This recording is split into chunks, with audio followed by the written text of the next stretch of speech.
Good morning students. आज इस video में आपको डिटर्मिनेंट के बारे में बताया जाएगा, यानी कि सारणिक के बारे में बताया जाएगा। सारणिक होता क्या है? सारणिक वास्तव में अवयव का ही एक रूप है। अवयव की तरह ही सारणिक होता है। अवयव और सारणिक में केवल इतना अंतर होता है कि जो मैट्रिक्स होती है वो तो केवल नंबर्स का अरेंजमेंट है, उसमें तो हम केवल नंबर्स को अरेंजमेंट करते हैं, व्यवस्थित करते हैं। लेकिन सारणिक में एक निश्चित वैल्यू निकाली जाती है। अगर डिटर्मिनेंट के बारे में कहेंगे तो वास्तव में मैट्रिक्स की जो न्यूमेरिकल वैल्यू होती है उसे यही हम डिटर्मिनेंट कहते हैं। देखिए डिटर्मिनेंट क्या होता है। Determinant is a unique value associated with A square matrix, यानी कि जो डिटर्मिनेंट है वो एक यूनिक वैल्यू होती है। किसकी? एसोसिएटेड जो होती है, यानी कि जो एक स्क्वायर मैट्रिक्स से संबद्ध होती है। किसी स्क्वायर मैट्रिक्स, ध्यान रखना है स्क्वायर मैट्रिक्स, डिटर्मिनेंट सदैव स्क्वायर मैट्रिक्स के ही निकाले जाते हैं। समझ में आ रही है सभी को?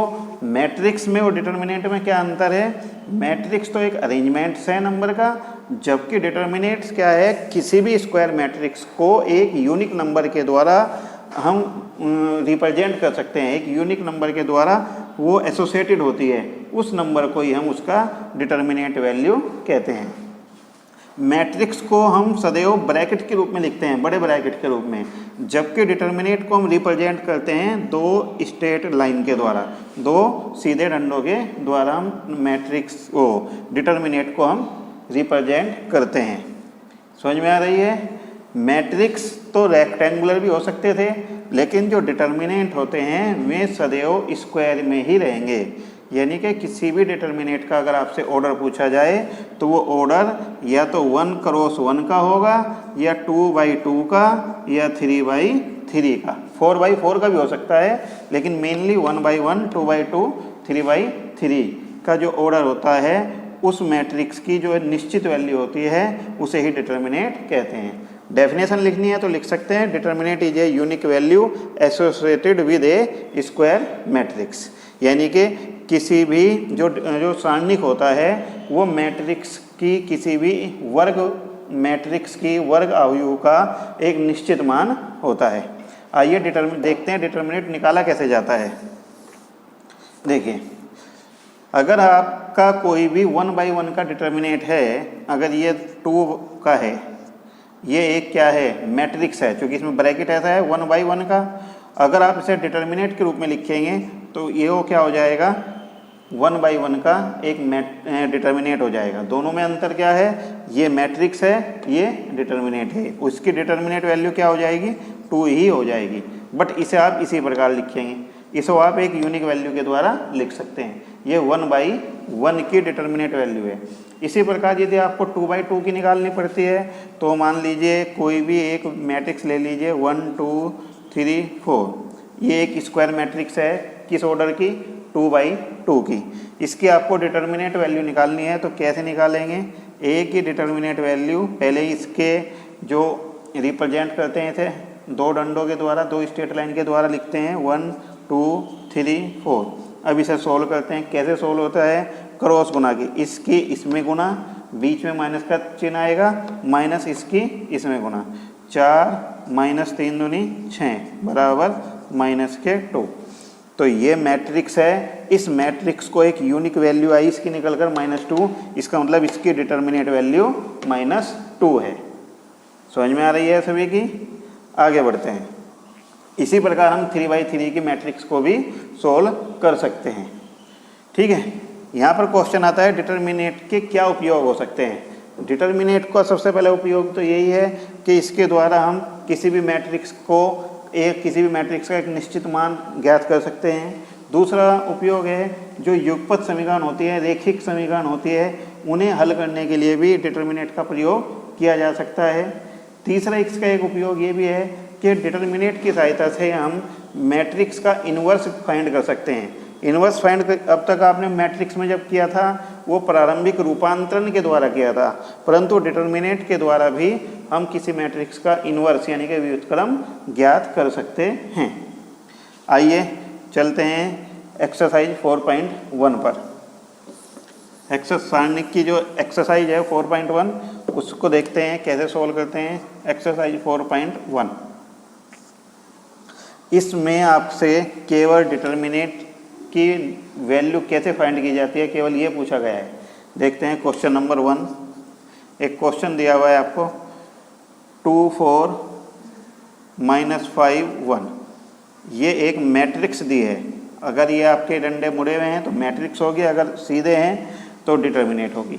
अब इसको आप सबसे पहले इसकी वैल्यू निकालनी है कि इस सारणिक का मान ज्ञात कीजिए, इस डिटर्मिनेंट को हल कीजिए, सारणिक का मान ज्ञात कीजिए। कैसे निकलेगा? ए की डिटर्मिनेंट वैल्यू बराबर 2 4 -5 1। पहले आप इसको रिप्रेजेंट करेंगे कहीं से, दो स्ट्रेट लाइन के द्वारा। अब इसकी क्रॉस गुना कैसे बताई थी? इसकी इसमें माइनस इसकी इसमें, 2 1 जा 2 माइनस 4 की 5 में गुना माइनस के 20 बराबर हो गई 2 + 20 2 + 20 = 22। यही इसका आंसर है, यानी कि इसकी डिटर्मिनेंट वैल्यू कितनी हो गई? 22। ठीक है, लेकिन क्वेश्चन में जब आप देखेंगे, अगर क्वेश्चन यही है तो आंसर ये है, बट क्वेश्चन में यहाँ पर -1 है, -1।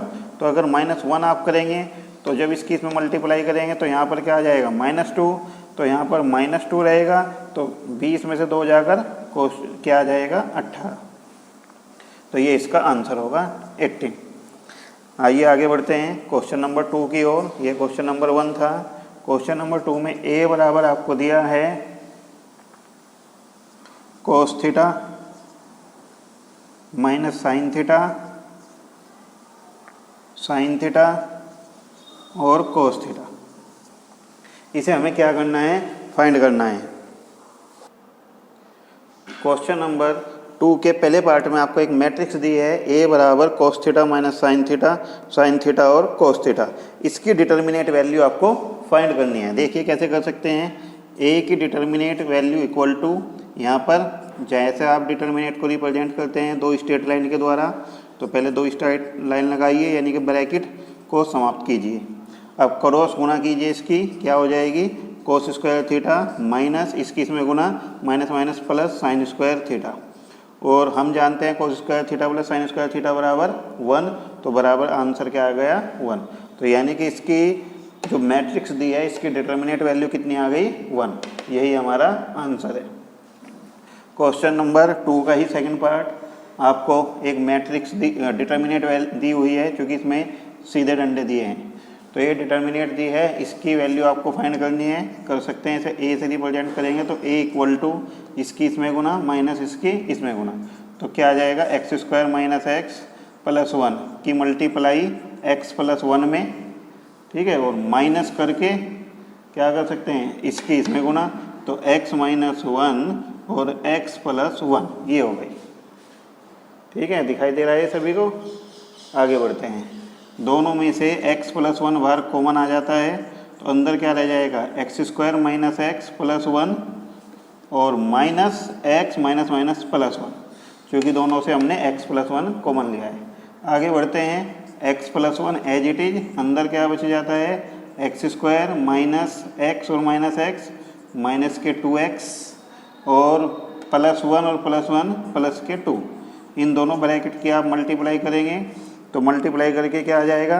X cube minus x square और प्लस के 2, x cube minus x square plus के 2।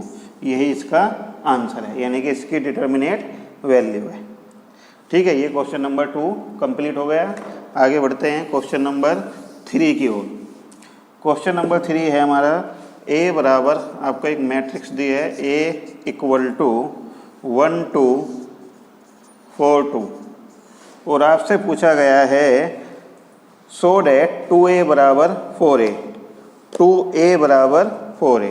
तो 2a, a कौन सा है? मैट्रिक्स वाला। तो सबसे पहले इसका मैट्रिक्स वैल्यू निकालिए, 1 2 4 2, 1 2 4 2, मल्टीप्लाई किए करके कितना आ जाएगा? 2 1 जा 2 4 8 माइनस 6। LHS निकालिए, LHS में क्या था हमारा? 2a, तो 2a बराबर किसके आ जाएगा? 2 इंटू माइनस 6 बराबर माइनस के 12, ये निकल गया। ठीक है, LHS नहीं बल्कि RHS निकाल सकते हैं पहले। RHS में 4/8 है, तो 4 की मल्टीप्लाई करेंगे तो कितना आ जाएगा 24। ये तो हमारा आ गया RHS।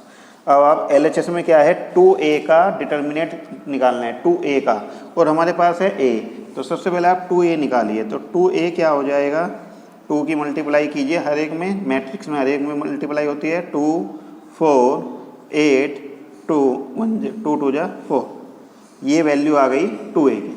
लेकिन हमें इसकी क्या निकालनी है, डिटर्मिनेंट वैल्यू। तो अब पूरे की डिटर्मिनेंट वैल्यू निकालेंगे, 2A की डिटर्मिनेंट वैल्यू इक्वल टू 2484 की डिटर्मिनेंट वैल्यू इक्वल टू क्या आ जाएगी 8 माइनस 32 बराबर, जैसे ही आप इसे हल करते हैं तो कितना आ जाएगा 24। तो ये भी 24 आ रहा है माइनस का, ये भी 24 आ रहा है, तो दोनों क्या आ गए माइनस के 24। इसका मतलब क्या हो गया कि 2A की डिटर्मिनेंट वैल्यू बराबर है 4 इंटू A की डिटर्मिनेंट वैल्यू। यही हमारा आंसर है। तो ये क्वेश्चन नंबर 3 था। आगे बढ़ते हैं क्वेश्चन नंबर 4 की ओर। क्वेश्चन नंबर 4 बिल्कुल सेम यही है, लेकिन इसमें जो मैट्रिक्स है वो 3/3 की है। तो आइए क्वेश्चन नंबर 4 की ओर बढ़ते हैं। क्वेश्चन नंबर 4 में आपको दिया है A बराबर एक मैट्रिक्स दिया है 1 0 1 0 1 2 0 1 2 0 0 4।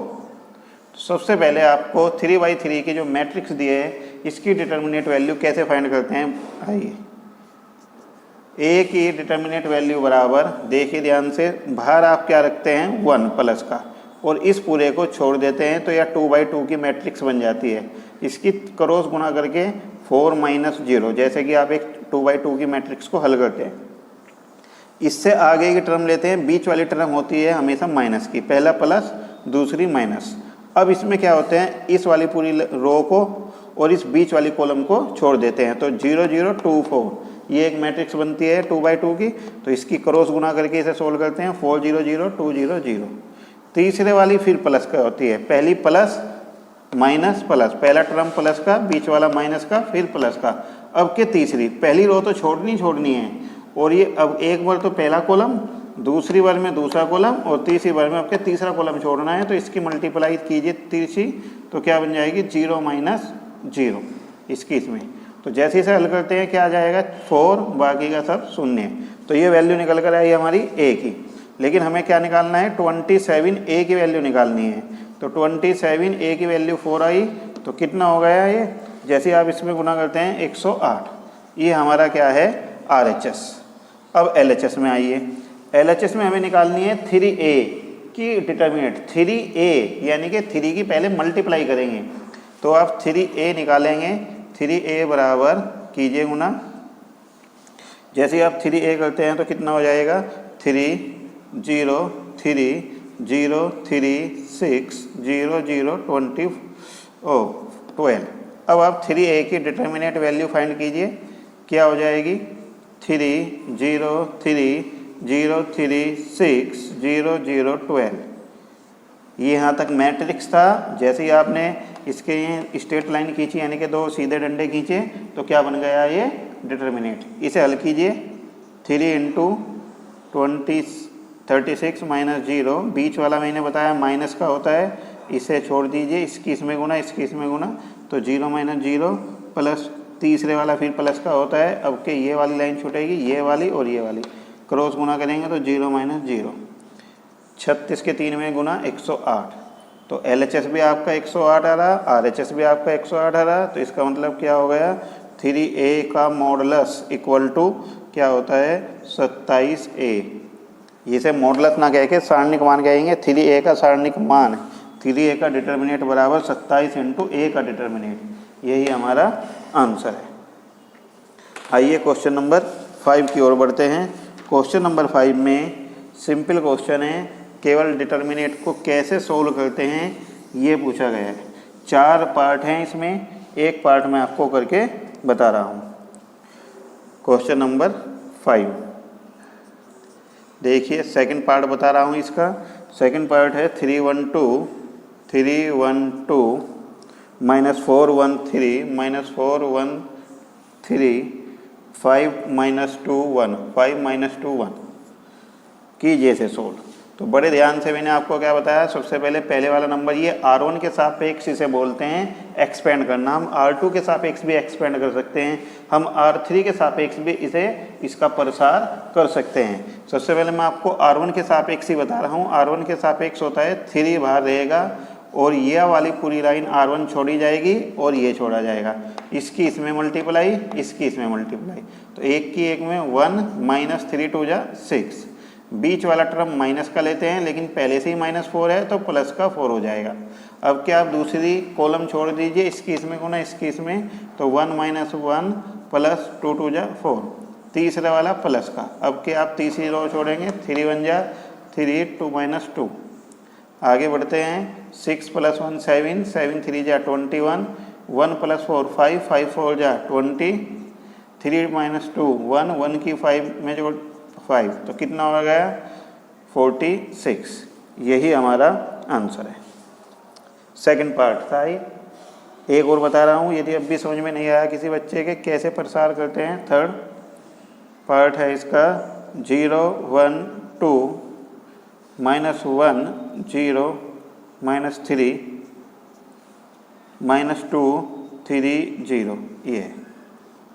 ये एक डिटर्मिनेंट दी है, इसे आपको फाइंड करना है, इसे सोल्व करना है। कैसे सोल्व करते हैं, पहले आप 0 लेंगे, पहली रो और पहला कॉलम पूरा का पूरा छोड़ेंगे, तिरछी गुना 0 माइनस माइनस माइनस प्लस 9, बीच वाला टर्म माइनस का होता है।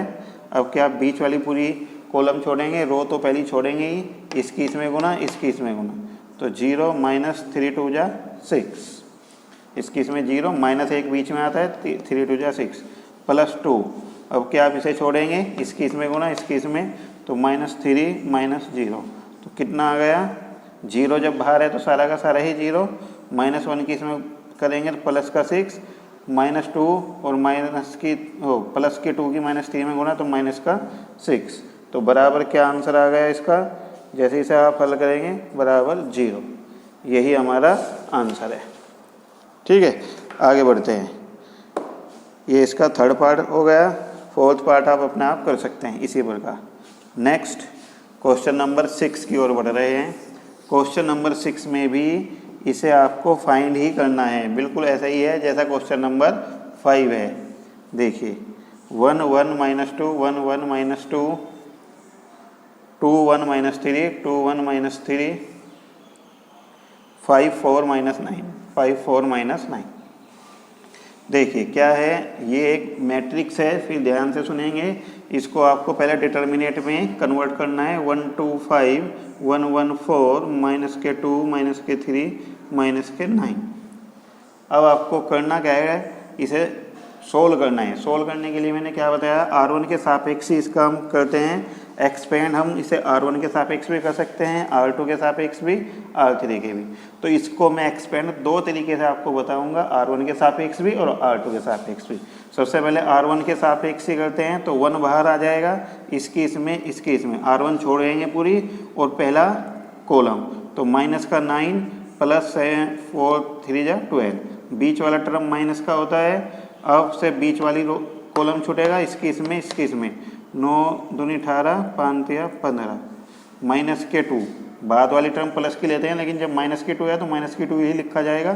4 2 जा 8 माइनस 5, तो कितना आ गया 3, माइनस 18 में से 15 गए, माइनस के 3 तो प्लस के 3, 8 में से 5 गए 3, 3 2 जा 6, तो आंसर हमारा क्या आ गया 0।